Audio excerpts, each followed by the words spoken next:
Tori King, and I'm going to share my belief on how you can keep your marriage off the rocks.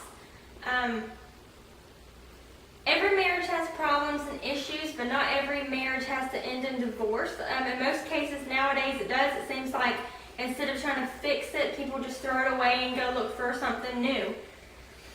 But there are some ways, in my opinion, that you can guarantee to have a healthy marriage that lasts forever. Until death do you part.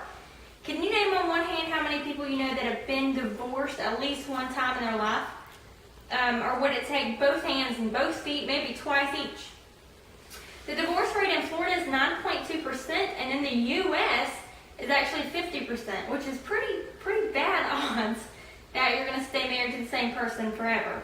That's according to blogspot.com. And getting married in December of this coming up year, that should scare me, but it doesn't, because I know the keys on how to keep a healthy marriage.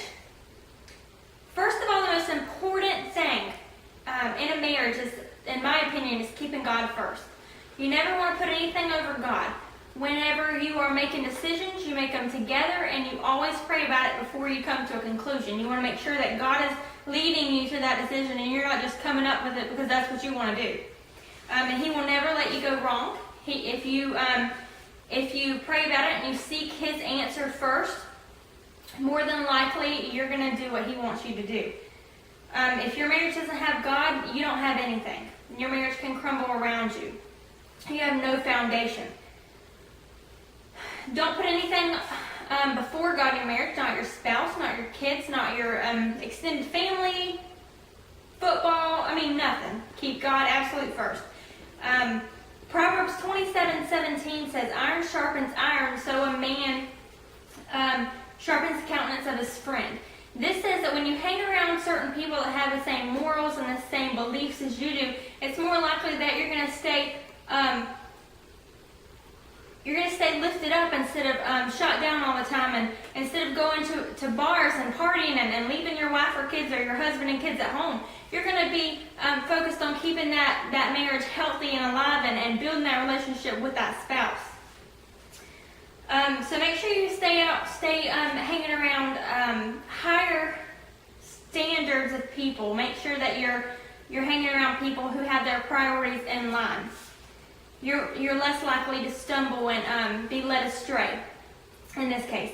Another way to a wonderful marriage would be not to be self-centered. Make sure that you always put your spouse above yourself. Don't just say, because I want it this way, this is the way it's got to be. No, you were raised two completely different ways, two lifestyles, but you have to come together and compromise and make sure that you're putting your spouse above yourself, because you don't want your spouse to be unhappy. If your spouse is unhappy, you're going to be unhappy as well. Make sure you compromise, and always think about your actions and the effects that it's going to have on your spouse if you go through with it, and if you're going to want them to turn around and do whatever it is to you. Understand that another important factor is in holding a marriage and keeping it glued together is managing your finances wisely. Finances are the leading cause of divorce in the U.S. With an over 40% lead. It takes two people to manage money, whether you're both working or just one person is carrying the weight around. But you have to both manage it wisely to keep it in the bank. You don't want to necessarily just go out and spend it on some big amount because you want a new boat. You have to compromise. You have to talk it over with that spouse and make sure that they're in agreement and that they're okay with that. Now, they have it in the budget to do that. Make sure you ask each other and agree before you just go out and do it. And make sure you put back for savings. You want to make sure that if something goes wrong, you have it there and you're not just out foolishly spending all this money. So to wrap up this speech, my beliefs on how you can keep a good, healthy relationship and a good, healthy marriage, your only marriage, would be to make sure you keep God number one, first and foremost, the most important thing you can do in your relationship.